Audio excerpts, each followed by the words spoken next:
නැවක ජීවී කොටස තමයි නැවේ කාර්ය මණ්ඩලය. විවිධ රාජකාරී කටයුතු සහ වගකීම් අනුව මේ නිලතල සහ ඒවායේ වර්ග කාලාන්තරයක් තිස්සේ වෙනස්කම් වලට භාජනය වෙලා වර්තමානය වන විට අපි අද කතා කරන තත්වයට විකාශනය වෙලා තියෙනවා. අද වීඩියෝ එකෙන් නැවක නිලතල බෙදෙන්නේ කොහොමද සහ ඒවාට අදාළ වගකීම් සහ රාජකාරී කටයුතු ගැන කතා කරමු.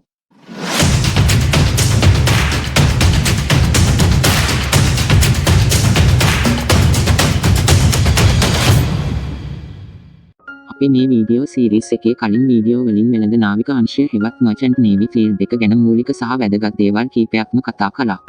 තවම ඒවා බැලුවේ නැත්නම් පහළ ඩිස්ක්‍රිප්ෂන් එකේ ලින්ක් දාලා තියෙනවා. ඒවත් බලලා මේ වීඩියෝ එක බැලුවොත් ඔයාට තවත් හොඳින් මේ වීඩියෝ එක තේරුම් ගන්න පුළුවන් වෙයි. ඔයාලත් මේ channel එකේ වීඩියෝස් බලලා අදහස් යෝජනා චෝදනා අඩුපාඩු තව එකතු වෙන්න ඕන දේවල් සහ දැනගන්න ඕන දේවල් කමෙන්ට් කරන්න. ඒ වගේම වෙළඳ නාවික අංශය හෙවත් මර්චන්ට් නේවි ෆීල්ඩ් එක ගැන තවත් ගොඩක් වැදගත් දේවල් කතා කරන්න මම බලාපොරොත්තු වෙමින් ඉන්නවා. ස්මාර්ට් සීමන් channel එක තවම subscribe කරලා නැත්නම් දැන්ම subscribe කරලා තියාගන්න. වීඩියෝ එකක් දැම්ම ගමන් මුලින්ම දැනගන්න bell icon එක click කරන්න. අද මාතෘකාව නැවක නිලතල වර්ග. නැවක නිලතල සහ වැටුප් නැව් වල විශාලත්වය, නැවේ වර්ගය, ගමන් කරන ප්‍රදේශය, අයිතිකාර සමාගමේ අවශ්‍යතාව, විවිධ නීති රීති සහ තවත් ඒ වගේ ගොඩක් කරුණු මත රඳා පවතිනවා. මම අද කතා කරන්නේ ලංකාවේ බහුතරයක් අයට සාමාන්‍යයෙන් යන්න ලැබෙන සාමාන්‍ය වෙළඳ නැව් ගැන. මගී ප්‍රවාහන නැව්වල සහ විශේෂිත භාණ්ඩ ප්‍රවාහනය කරන නැව්වල ඒවායේ කාර්ය සහ ගෙනියන භාණ්ඩය අනුව මේ වීඩියෝ එකෙන් කතා කරන නිලතල සහ ඒවාට වර්ග වෙන විදිය මීට වැඩිය වෙනස් වෙන්න පුළුවන්. නැවේ විවිධ රාජකාරී කටයුතු සහ වගකීම් අනුව මේ නිලතල සහ ඒවායේ වර්ග කාලාන්තරයක් තිස්සේ වෙනස්කම් වලට භාජනය වෙලා වර්තමානය වන විට අපි අද කතා කරන තත්වයට විකාශනය වෙලා තියෙනවා. නැවක අංශ ඩිපාර්ට්මන්ට්ස් ඕන්ෂිප් නැව්වලත් සාමාන්‍යයෙන් ගොඩබිම තියෙන ඔෆිස් එකක වගේ විවිධ රාජකාරී සහ පැවරී ඇති වගකීම් අනුව විවිධ අංශ තියෙනවා. මේ අංශ ඩිපාර්ට්මන්ට් ලෙස හඳුන්වනවා. කලින් කිව්වා වගේ විවිධ විශේෂ හේතු මත මේ ඩිපාර්ට්මන්ට් ගාන අඩු හෝ වැඩි වෙන්නත් පුළුවන්. සාමාන්‍ය වෙළඳ නැවක ප්‍රධාන වශයෙන් ඩිපාර්ට්මන්ට් තුනක් තියෙනවා. 1. නව් තට්ටු 2. යාන්ත්‍රික එන්ජින් 3. ආහාර අංශය කේටරින් ලෙස ඒවා හඳුන්වනවා දෙන්න පුළුවන්.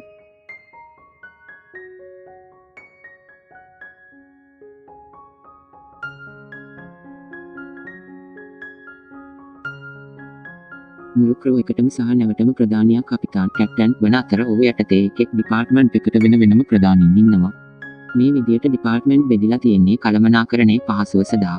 එක් ඩිපාර්ට්මන්ට් එකට විශේෂිත වුණ රාජකාරී සහ වගකීම් පැවරිලා තියෙනවා වගේම ඒවා අතර හොඳ සහයෝගිතාවක් තියෙන්න ඕන නැවක් සාර්ථකව කළමනාකරණය කරගන්න සහ සාර්ථක ප්‍රතිඵල ලබා ගන්න. මේ ඩිපාර්ට්මන්ට් ගැන අපි තව ටිකක් කරුණු සොයලා බලමු. මේ අතරින් පළවෙනි එක නව් තට්ටුව හෙවත් ඩෙක් ඩිපාර්ට්මන්ට්. නව් තට්ටුව අංශය ඩෙක් ඩිපාර්ට්මන්ට්. නැවේ කොටස් පාර්ට්ස් ඔෆ් ෂිප් ගැන කතා කරපු වීඩියෝ එකේ මම පැහැදිලි කළා නව් තට්ටුව හෙවත් ඩෙක් එක කියන්නේ මොකක්ද කියලා. ඒ වීඩියෝ එක බැලුවේ නැත්නම් පහළ ඩිස්ක්‍රිප්ෂන් එකේ ලින්ක් එක දාන්නම්. ඒ වීඩියෝ එකත් බලලා ආවොත් අපි ඉදිරියට කතා කරන දේවල් පහසුවෙන් තේරුම් ගන්න පුළුවන් වෙයි. නව් තට්ටුවේ වැඩ කටයුතු කරන සහ ඒ සම්බන්ධ වගකීම් දරන කාර්ය මණ්ඩලය ඩෙක් ඩිපාර්ට්මන්ට් එක ලෙස හඳුන්වා දෙනවා. ඩෙක් ඩිපාර්ට්මන්ට් එකේ ප්‍රධානියා ලෙස ප්‍රධාන නිලධාරිවරයා හෙවත් චීෆ් ඔෆිසර් කටයුතු කරනවා. ඔහු යටතේ තවත් නව් තට්ටු නිලධාරීන් ඩෙක් ඔෆිසර්ස් සහ සෙසු නිලයන් රේටින්ග්ස් කීප දෙනෙක්ම ඉන්නවා. ඩෙක් ඩිපාර්ට්මන්ට් එකට captain, chief officer, second officer, third officer, junior officer, deck cadet, bosun, able seaman, ordinary seaman, deck trainee කියන රෑන්ක් ටික ඇතුළත් වෙනවා.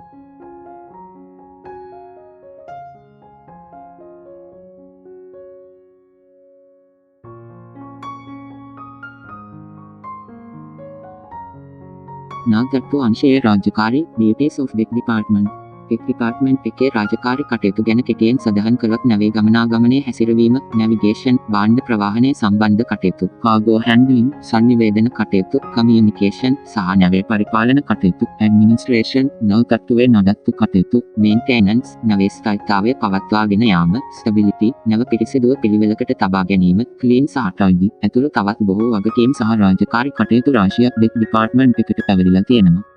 යාන්ත්‍රික අංශය එන්ජින් ඩිපාර්ට්මන්ට්. නැවේ කොටස් පාර්ට්ස් ඔෆ් ෂිප් ගැන කතා කරපු වීඩියෝ එකේ මම පැහැදිලි කළා යාන්ත්‍රික කාමරය හෙවත් එන්ජින් රූම් එක කියන්නේ මොකක්ද කියලා. යාන්ත්‍රික කාමරයේ වැඩ කටයුතු කරන සහ ඒ සම්බන්ධ වගකීම් දරන කාර්ය මණ්ඩලය එන්ජින් ඩිපාර්ට්මන්ට් එක ලෙස හඳුන්වා දෙනවා. එන්ජින් ඩිපාර්ට්මන්ට් එකේ ප්‍රධානියා ලෙස ප්‍රධාන ඉංජිනේරුවරයා හෙවත් චීෆ් ඉංජිනියර් කටයුතු කරනවා. ඔහු යටතේ තවත් ඉංජිනේරු නිලධාරීන්, ඉංජිනියර් ඔෆිසර්ස් සහ සෙසු නිලයන් රේටින්ග්ස් කීප දෙනෙක්ම ඉන්නවා. engine department එකට chief engineer, second engineer, third engineer, fourth engineer, junior engineer, engine cadet, fitter, motorman, oiler, wiper, engine trainee කියන රෑන්ක් ටික ඇතුළත් වෙනවා.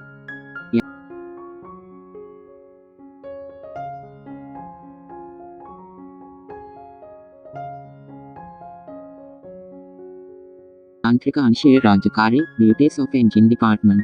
engine department එකේ රාජකාරී කටයුතු ගැන කෙටියෙන් සඳහන් කළොත් නැවේ ගමනාගමනයට අවශ්‍ය බලය සැපයීම, propulsion, නැවට අවශ්‍ය විදුලි බලය අඛණ්ඩව සැපයීම, power supply, භාණ්ඩ ප්‍රවාහනය සම්බන්ධ කටයුතු වලට අවශ්‍ය බල ශක්තිය ලබා දීම, power for cargo handling, ප්‍රධාන එන්ජිම, main engine, විදුලි ජනක යන්ත්‍ර, generator, විවිධ පොම්ප, pumps, motors ආදී සියලු යාන්ත්‍රික කොටස් වල නඩත්තු කටයුතු, maintenance of machinery, නැවේ ඉන්න අය භාවිතා කරන ජලය පද්ධතිය, fresh water system, වැසිකිලි පද්ධතිය, ස්වේජ් සිස්ටම් වගේ සේවාවන් අඛණ්ඩව පවත්වාගෙන යාම සහ ඒවායේ නඩත්තු කටයුතු සහ යාන්ත්‍රික අංශයේ එන්ජින් ඩිපාර්ට්මන්ට් පරිපාලන කටයුතු ඇඩ්මිනිස්ට්‍රේෂන් ඇතුළු තවත් බොහෝ වගකීම් සහ රාජකාරී කටයුතු රාශියක් එන්ජින් ඩිපාර්ට්මන්ට් එකට පැවරිලා තියෙනවා.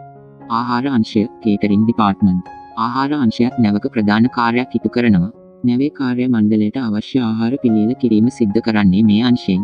මගී ප්‍රවාහන නැවක නම් මේ අංශයෙන් නැවේ ගමන් කරන මගීන්ටත් ආහාර පිසීම සිදු කරනවා. ඒ වගේ නැවක ආහාර අංශය හෙවත් කේටරින් ඩිපාර්ට්මන්ට් එකේ ලොකු පිරිසක් ඉන්නවා. භාණ්ඩ ප්‍රවාහන නැවක නම් වර්තමානයේ වන විට ආහාර අංශයේ කාර්ය මණ්ඩලය බොහෝ විට දෙන්නෙක් වගේ ප්‍රමාණයක් දක්වා අඩු වෙලා තියෙනවා. කේටරින් ඩිපාර්ට්මන්ට් එකට චීෆ් කුක්, ස්ටීවර්ඩ්, මැස්මන් කියන රෑන්ක් ටික ඇතුළත් වෙනවා.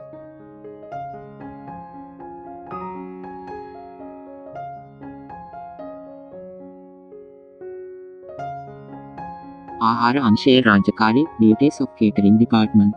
කේටරින් ඩිපාර්ට්මන්ට් එකේ රාජකාරී කටයුතු ගැන කෙටියෙන් සඳහන් කළොත් නැවේ ඉන්න අයට අවශ්‍ය ප්‍රමාණයට ආහාර ඇනුම් කිරීම, ඕඩර්, හොදින් ගබඩා කර ගැනීම, ස්ටෝක් කළමනාකරණය කර ගැනීම, මැනේජ්, ආහාර පිසීම, කුක්, ආහාර තොග හිදයකින් තොරව පවත්වා ගැනීම, ස්ටොක් මේන්ටෙනන්ස්, ආහාර පිරිසිදුව පිළිවෙලකට තබා ගැනීම සහ පිළිගැන්වීම, සවින්, ඉවතලන ආහාර ද්‍රව්‍ය ක්‍රමානුකූලව බැහැර කිරීම, ගාබේජ් ඩිස්පෝසල් වගේ තවත් බොහෝ වගකීම් සහ රාජකාරී කටයුතු රාශියක් කේටරින් ඩිපාර්ට්මන්ට් එකට පැවරිලා තියෙනවා. දැන් අපි බලමු නැවක කාර්ය මණ්ඩලය ගැන. නැවක කාර්ය මණ්ඩලය ක්‍රූ එක ලෙස හඳුන්වනවා. සාමාන්‍ය භාණ්ඩ ප්‍රවාහන නැවක 15ක විතර කණ්ඩායමක් අඩුම වශයෙන් ඉන්නවා. මේ ගානක් නවවල විශාලත්වය, වර්ගය, ගමන් කරන ප්‍රදේශය, අයිතිකාර සමාගමේ අවශ්‍යතාවය, විවිධ නීති රීති සහ තවත් ඒ වගේ ගොඩක් කරුණු මත වෙනස් වෙන්න පුළුවන්. ඒ වගේම නැවක කාර්ය මණ්ඩලයේ ක්‍රූ, නිලතල, රෑන්ක්ස්, සාමාන්‍යයෙන් ආරක්ෂක අංශවල තියෙනවා වගේ අධිකාරීලත් අය නිලධාරීන්, ඔෆිසර්ස් වශයෙන් සහ සාමාන්‍ය සේවකයින් සෙසු නිලයන්, රේටින්ග්ස් වශයෙන් ප්‍රධාන කොටස් දෙකකට වර්ගීකරණය වෙනවා. මේ වර්ගීකරණයේ සියලු අංශ all departments වලට අදාළ වෙනවා.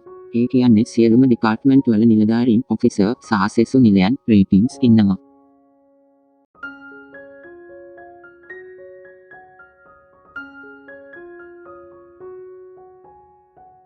නිලධාරීන්, ඔෆිසර්ස්. ඔයාලා දැනටමත් දන්නවා ඇති ආරක්ෂක අංශවල කාර්ය මණ්ඩලය අධිකාරීලත් අය නිලධාරීන් වශයෙන් හඳුන්වනවා කියලා. ඒ වගේම තමයි නවවලත් විශේෂ පුහුණුවක්, විශේෂ අධ්‍යාපන මට්ටමක් සහ ඒ සඳහා ලබාගත් වළංගු බලපත්‍රයක්, ලයිසන්ස් තිබෙන අය නිලධාරීන්, ඔෆිසර්ස් වශයෙන් හඳුන්වනවා. එන්ජින් ලෙස කලින් කියපු ඩිපාර්ට්මන්ට් දෙකම නිලධාරීන්ගෙන් සමන්විත වෙනවා. භාණ්ඩ ප්‍රවාහනය කරන නව්වල බොහෝ වෙලාවට නැති වුණත් මගී ප්‍රවාහන නව්වල නම් කේටරින් ඩිපාර්ට්මන්ට් එකේ විශාල පිරිසක් සේවය කරන නිසා ඒ නව්වල නිලධාරීනුත් රාජකාරී කටයුතු වල නිරත වෙනවා. නැවක සිදුවන සියලු දේවල් තීරණය කිරීම සහ හැසිරවීම සිදුවෙන්නේ නිලධාරීන්ගේ අනුදැනුම යටතේ. ඩිපාර්ට්මන්ට් එකේ captain, chief officer, second officer, third officer, junior officer යන නිලයන්. එන්ජින් ඩිපාර්ට්මන්ට් එකේ chief engineer, second engineer, third engineer, fourth engineer, junior engineer යන නිලයන් නිලධාරීන් අතරට අයිති වෙනවා. නිලධාරීන්ගේ වගකීම් සහ රාජකාරී duties සහ responsibilities of officers. නිලධාරීන්ට පැවරිලා තියෙන වගකීම් සහ රාජකාරී ගැන කෙටියෙන් සඳහන් කළොත් නැවේ ගමනාගමනයේ හැසිරවීම, නැවිගේෂන්, භාණ්ඩ ප්‍රවාහනය සම්බන්ධ කටයුතු, කාගෝ හැන්ඩ්ලින්, සංනිවේදන කටයුතු, කමියුනිකේෂන් සහ නැවේ පරිපාලන කටයුතු, ඇඩ්මිනිස්ට්‍රේෂන්, නෞතත්ත්වයේ නඩත්තු කටයුතු, මේන්ටෙනන්ස්, නැවගැට ගසා ගැනීම, බෝරින් ඔපරේෂන්, නැවේ ස්ථායීතාවය පවත්වාගෙන යාම, ස්ටැබිලිටි, නැවේ ගමනාගමනයට අවශ්‍ය බලය සැපයීම, ප්‍රොපල්ෂන්, නැවට අවශ්‍ය විදුලි බලය අඛණ්ඩව සැපයීම, පවර් සප්ලයි, සියලු යාන්ත්‍රික කොටස් වල නඩත්තු කටයුතු, මේන්ටෙනන්ස් of machinery, ජලය පද්ධතිය, fresh water system, වැසිකිලි පද්ධතිය, ස්විච් සිස්ටම් වගේ සේවාවන් අඛණ්ඩව පවත්වාගෙන යාම වගේ කාර්යයන් පැවරිලා තියෙනවා. ඊට අමතරව නැව පිරිසිදුව තබා ගැනීම, නැවේ සාමාන්‍ය නඩත්තු කටයුතු පවත්වාගෙන යාම ආදී කටයුතු පිළිබඳව තීරණ ගැනීම වැනි රාජකාරී නිලධාරීන් ඔෆිසර්ස් හට පැවරිලා තියෙනවා. සෙසු නිලයන් රේටින්ස් නැවේ ඉන්න සාමාන්‍ය සේවකයින් සෙසු නිලයන් හෙවත් රේටින්ස් ලෙස හඳුන්වනවා. මොවුන්ට සාමාන්‍යයෙන් තිබෙන්නේ මූලික පුහුණුවක්, මූලික අධ්‍යාපන මට්ටමක්, මූලික වශයෙන් අවශ්‍ය කරන සහතික සහ ලියකියවිලි පමණයි. රේටින්ස් කාණ්ඩයට අයත් සියලු නිලතල ගැන වඩාත් විස්තරාත්මකව අපි ඊළඟ වීඩියෝ එකකින් කතා කරනවා. channel එක subscribe කරලා තියාගන්න. පෙක් ඩිපාර්ට්මන්ට් එකේ බොසන්, බබල් සීමන්, ඕඩිනරි සීමන්, බෙක්ට්‍රේනී යන නිලයන්. එන්ජින් ඩිපාර්ට්මන්ට් එකේ ෆිටර්, මොටෝමන්, ඔයිලර්, වයිපර්, එන්ජින් ට්‍රේනී යන නිලයන්. කේටරින් ඩිපාර්ට්මන්ට් එකට චීෆ් කුක්, ස්ටිවර්ඩ්, මැස්මන් යන නිලයන් රේටින්ස් අතරට අයිති වෙනවා. සෙසු නිලයන්ගේ වගකීම් සහ රාජකාරී, duties සහ responsibilities of ratings. සෙසු නිලයන්ට පැවරිලා තියෙන වගකීම් සහ රාජකාරී ගැන කෙටියෙන් සඳහන් කළොත් ප්‍රධානම රාජකාරිය ලෙස නිලධාරීන්ගේ සහායකයන් වශයෙන් ඔවුන් පවරන රාජකාරී කටයුතු ඉටු කිරීම හඳුන්වා දෙන්න පුළුවන්. ඊට අමතරව නැව පිරිසිදුව තබා ගැනීම, ඩිපාර්ට්මන්ට් හෙඩ් හෙවත් අංශ ප්‍රධානීන් පවරන ආකාරයට නැවේ සාමාන්‍ය නඩත්තු කටයුතු පවත්වාගෙන යාම ආදී කටයුතු පැවරිලා තියෙනවා. ඒ වගේම නැව ගැටගසා ගැනීම, බෝරිං ඔපරේෂන්, භාණ්ඩ ප්‍රවාහනයට අදාළ කටයුතු, කාගෝ හැන්ඩ්ලිං, නැව හැසිරවීමට අදාළ කටයුතු, නැවිගේෂන්, එන්ජින් කාමරයේ කටයුතු වැනි රාජකාරී කටයුතු සඳහා අවශ්‍ය සහාය ලබා දීම සහ කේටරින් ඩිපාර්ට්මන්ට් එකේ අය ඊට අදාළ ආහාර සම්බන්ධ කටයුතු සිදු කිරීම වගේ වගකීම් සහ රාජකාරී කටයුතු සෙසු නිලයන්ට රේටින්ස් පැවරිලා තියෙනවා. නිලතල මට්ටම් රෑන්ක් ලෙවල්ස්. නැවක නිලධාරීන් තවත් උපකාණ්ඩ දෙකකට වර්ගීකරණය වෙනවා. නැවක පරිපාලන කටයුතු පහසු කර ගැනීම සඳහා මේ විදියට වර්ගීකරණයන් ඇති වෙලා තියෙන්නේ. ඇත්ත වශයෙන්ම නිලතල මට්ටමක් ලෙවල් තමයි මෙතනදී නිරූපණය වෙන්නේ. ඒ වගේම සෙසු නිලයන් රේටින්ස් සියලු දෙනාවත් මේ ආකාරයට නිලතල මට්ටම් වර්ගීකරණයට ඇතුළත් කරන්න පුළුවන්. ඒවා තමයි 1. මැනේජ්මන්ට් ලෙවල් කළමනාකරණ මට්ටම. 2. ඔපරේෂනල් ලෙවල් ක්‍රියාකාරී මට්ටම. 3. සපෝටිව් ලෙවල් සහායක මට්ටම. මේ සටහනෙන් ඔයාලට නිලතල මට්ටම් වල සැකැස්ම පහසුවෙන් තේරුම් ගන්න පුළුවන් වෙයි.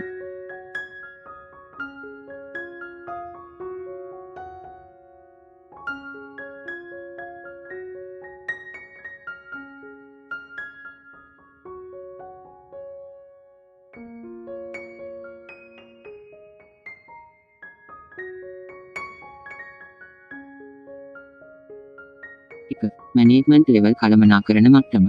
මේක තමයි නැවක තියෙන නිලතල වල ඉහළම මට්ටම. නැවේ සියලු ඩිපාර්ට්මන්ට් වල අර්ථකීම් බහුලම, අධ්‍යාපන මට්ටම ඉහළම, වැඩි පුහුණුවක් ලබපු, ඉහළම අධිකාරී මට්ටමක් ලබාගත් සහ ඉහළම වළංගු බලපත්‍රයක් ලයිසන්ස් තිබෙන නැවේ ඉන්න ඉහළම නිලධාරීන් මේ කොටසට අයත් වෙනවා. සාමාන්‍ය භාණ්ඩ ප්‍රවාහන නැවක නම් කපිතාන්, කැප්ටන්, ප්‍රධාන ඉංජිනේරුවරයා, චීෆ් ඉංජිනියර්, ප්‍රධාන නිලධාරීවරයා, චීෆ් ඔෆිසර් සහ දෙවනා ඉංජිනේරුවරයා, සෙකන්ඩ් ඉංජිනියර් මේ මට්ටමට අයත් වෙනවා. මොවුන් තමයි නැවක සියලු ප්‍රධාන තීන්දුව තීරණ ගනු ලබන්නේ. ඒ වගේම නැවේ පරිපාලනය සහ කළමනාකරණය සිදු කරන්නේ මේ මට්ටමට අයත් නිලධාරීන් විසින්. මොවුන් ශ්‍රේෂ්ඨ නිලධාරීන්, සීනියර් ඔෆිසර්ස් ලෙසත් හඳුන්වනවා.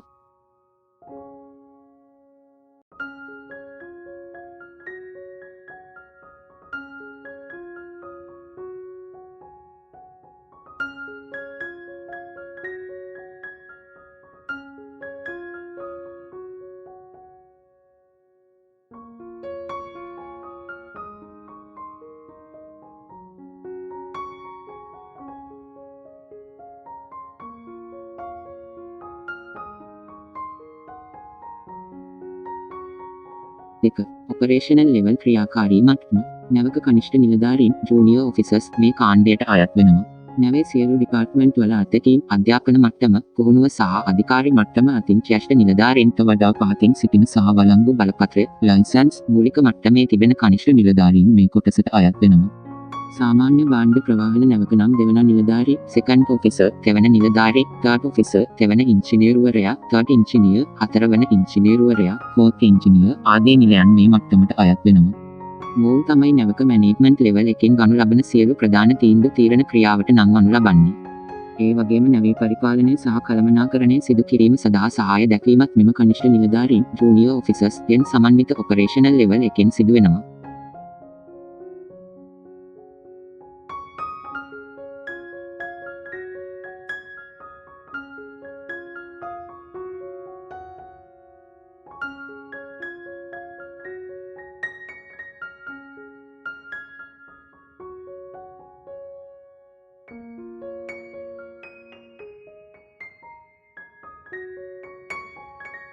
3. සපෝටිව් ලෙවල් සහායක මට්ටම. සියලු ඩිපාර්ට්මන්ට් වල සෙසු නිලයන් රේටින්ග්ස් සියලු දෙනා මේ මට්ටමට අයත් වෙනවා. මම මුලින් සඳහන් කළ විදිහට රේටින්ග්ස් ලාගේ ප්‍රධාන රාජකාරිය වෙන්නේ නිලධාරීන්ගේ සහායකයන් වශයෙන් ඔවුන් පවරන රාජකාරී කටයුතු ඉටු කිරීම නිසා ඔයාලට පහසුවෙන් තේරුම් ගන්න පුළුවන් සෙසු නිලයන් හෙවත් රේටින්ග්ස් ලා සපෝටිව් ලෙවල් එකට අයත් වෙනවා කියලා. මැනේජ්මන්ට් ලෙවල් එකෙන් ගනු ලබන තීරණ ඔපරේෂන් ලෙවල් එකෙන් ක්‍රියාත්මක කිරීමේදී ඒ සඳහා අවශ්‍ය සහාය ලබා දීම සපෝටිව් ලෙවල් එකෙන් සිදු වෙනවා.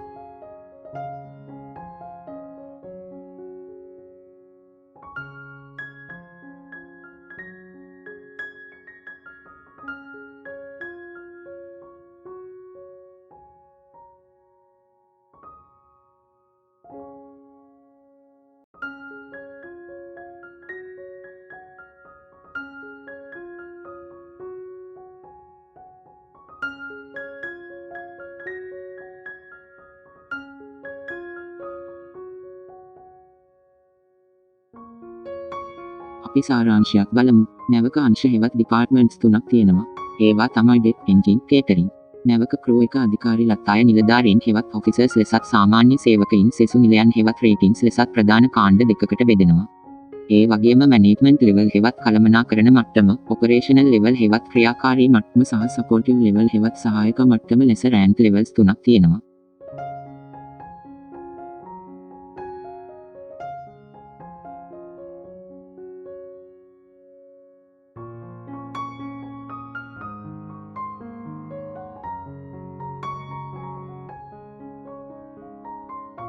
මේ සටහනෙන් අපි අද කරපු දේවල් ගැන හොඳින් පෙන්වා දීලා තියෙනවා.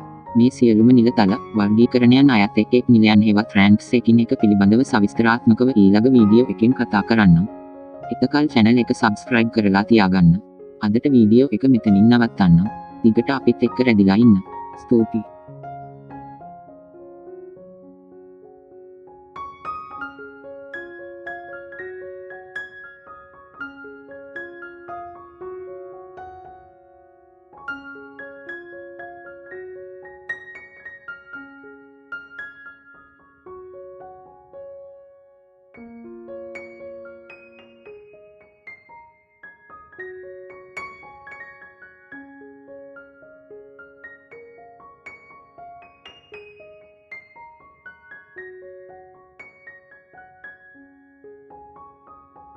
තවත් මේ වගේ දේවල් ගැන දැනගන්න ආසයි නම් ලයික් කරන්න.